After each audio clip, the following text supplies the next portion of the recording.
నమస్తేనా. నమస్తేనా. ఎక్కడన్నా మీరు? బాలాజీ నగర్ అన్న, లోకల్. బాలాజీ నగర్.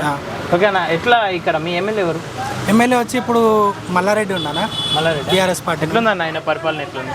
ఆయనది ఏముండదు అన్న, ఏదన్నా ప్రోగ్రాంలు ఉంటే వస్తాడు, ర్యాలీలు వేసుకొని రిబ్బన్లు కట్ చేస్తాడు, పోతూనే ఉంటాడు తప్ప పెద్ద పరిపాలన మీద ప్రజల అవసరాల మీద ఎప్పుడు దృష్టి పెట్టింది అయితే లేదు. అంటే గతంలో వాళ్ళ ప్రభుత్వం ఉంది కదా, ఈ ఏరియాలో ఏమైనా డెవలప్మెంట్స్ జరిగింది? వాళ్ళ ప్రభుత్వం ఉన్నా ఇప్పుడు వాళ్ళ ప్రభుత్వం లేకున్నా మల్లారెడ్డి జవహర్నగర్కి చేసింది ఏం లేదు.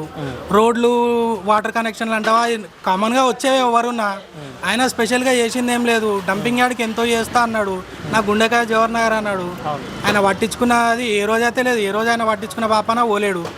అందుకే ఈసారి కూడా కొంచెం అటు ఇటుగా గెలిచిండు. అంతేనా? అంతే. కానీ ఆయన వల్ల ఈ ప్రాంతంలో బాగా అభివృద్ధి జరిగింది. ఇక్కడ ప్రాంత ప్రజలను నేను బిడ్డలా చూసుకున్నా, అందుకే నేను గెలిపించలేదు. ఏ విధంగా చూసుకున్నా బిడ్డలు గిడ్డలు ఏం లేదన్నా, డబ్బులు ఇచ్చి గెలిచిండు. ప్రతి ఒక్క పబ్లిక్ ని అడుగు పోయి రోడ్డు మీద చెప్తారు, మల్లారెడ్డి 1000 ఇచ్చిండు, 2000 ఇచ్చిండు, ఓటేసినా అని చెప్తారు. ఓకే అన్న, గత ప్రభుత్వం వెళ్ళిపోయింది ఆల్రెడీ, ప్రస్తుతం కొత్త కాంగ్రెస్ ప్రభుత్వం ఫామ్ అయింది. అవును. ఎట్లా ఉందన్న? 120 రోజులు గడిచిపోయింది, ఎట్లా అనిపిస్తుంది? కాంగ్రెస్ అసలు పరిపాలన లేదన్న ఈ రోజు వరకు.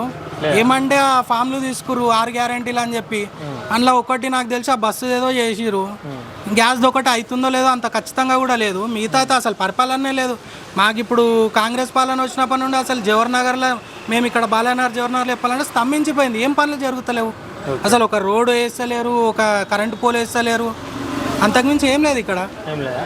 ఓకే అన్న, ప్రస్తుతం పార్లమెంట్ ఎన్నికలు రాబోతున్నాయి.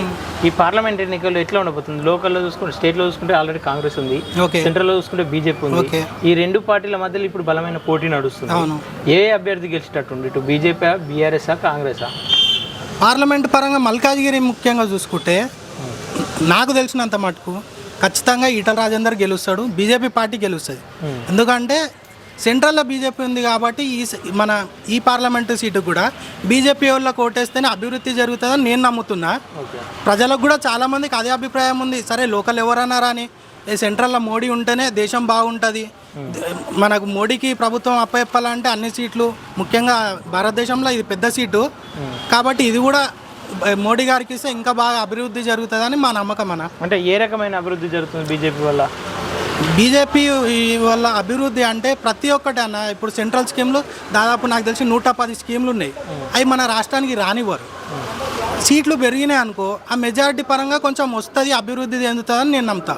అంటే బీజేపీ వల్ల ఉపయోగం ఉంటుంది, చాలా ఉపయోగం. ఓకే అన్న, ఇప్పుడు అభ్యర్థుల్లో చూసుకుంటే ఇటు ఈటెల రాజేందర్ బీజేపీ నుండి, కాంగ్రెస్ నుండి సునీత మహేందర్ రెడ్డి ఉంది, అటు బీఆర్ఎస్ నుండి రాయి లక్ష్మారెడ్డి ఉంది. సునీత మహేందర్ రెడ్డి ఏమంటుందంటే, ఒక ఆడబిడ్డగా నేను వస్తున్నా, నన్ను ఆదరించండి అని అంటుంది. ఆడబిడ్డకు వస్తే ఆదరిస్తే చూసినాం కదా, కవిత ఏం చేసింది, లిక్కర్ స్కామ్లో జైలుకు పోయింది. ఇంకేం చేస్తారన్న? ఆడబిడ్డ అంటే ఈమె చేస్తుందని కాదు, ఆమెకి ఏం అవగాహన ఉంది, ఏం నాలెడ్జ్ ఉంది అనేది కూడా ఆలోచించుకోవాలి. ఈటల రాజేందర్ నాకు తెలిసి 30-40 సంవత్సరాల నుండి రాజకీయ అనుభవం ఉంది, ఎన్నో డిపార్ట్మెంట్లు చేసిండు, మంత్రిగా చేసిండు. ఆయనకున్న అనుభవం మీద సెంట్రల్ ఇప్పుడు పార్లమెంట్ గెలిస్తే నాకు తెలిసి నేను అనుకునేది ఏంటంటే, సెంట్రల్ మంచి పోస్ట్ ఇస్తుంది, కీలక పోస్ట్ ఇస్తే ఆయన ఇంకా ఎక్కువ సేవ చేయగలుగుతాడని నేను పర్సనల్గా నమ్ముతున్నా. ఓకే, అటు రాయి లక్ష్మారెడ్డి బీఆర్ఎస్ రాయి లక్ష్మారెడ్డి కౌంట్లో లేడు నాకు తెలిసి, ఎందుకంటే బీఆర్ఎస్ కదా, బీఆర్ఎస్ ఏడు ఉందన్న, లేనే లేదు. పార్లమెంట్లో ఉన్న ఎమ్మెల్యేలు అందరూ వాళ్ళే ఉన్నారు బీఆర్ఎస్ వాళ్ళు. ఇంతకు ముందు ఉన్నారన్న, ఇప్పుడు చూడండి ఏమున్నది, అయిపోయింది. బీఆర్ఎస్ కేల్కతం దుకాన్ బంద్, ఇంకేం లేదు. బీఆర్ఎస్ పోటీ కాంగ్రెస్ బీజేపీ అంతే సింపుల్. కాంగ్రెస్ బీజేపీ గెలిచేది మాత్రం బీజేపీ. బీఆర్ఎస్ ఉన్నాయిగా, ఈ పార్లమెంట్ అయిపోతే ఇంకా అది కూడా కనిపించారు. కేసీఆర్ వెళ్ళాడు కూడా బయటికి. అంతేనా? ఓకే అన్న, థ్యాంక్ యూ. రైట్ అన్న, థ్యాంక్ యూ.